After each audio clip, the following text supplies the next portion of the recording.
கிருஷ்ணா, நீ அர்ஜுனனுக்கே எல்லா உபதேசம் பண்ணிட்டு இருக்க, நீ துரியோதனனுக்கும் என்னுடைய பையன் அவன் தான் வேற தப்ப, அவனுக்கும் நீ உபதேசம் பண்ணு அப்படின்னு சொல்லும்போது கிருஷ்ணா சரின்னு சொல்லிட்டு துரியோதனன் கிட்டே உபதேசத்தில் போவார். அப்போ துரியோதனா சொல்கிறான், இதை பாரு கண்ணா, எனக்கு எது நல்லதும் தெரியும், எது கெட்டதும் தெரியும், எது தர்மம் தெரியும், எது அதர்மம் தெரியும், எது செஞ்சால் புண்ணியம் தெரியும், எது செஞ்சால் கர்மம் தெரியும். ஆனால் செய்ய முடியல, நான் செய்ய மாட்டேன்.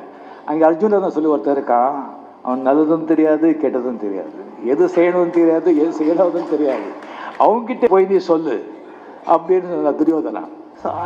அர்ஜுனன் நிஜமா அவன் எல்லாமே சரண்டர் ஆயிட்டான், அவன் ஆத்மாவும் சுத்தியா இருந்தது.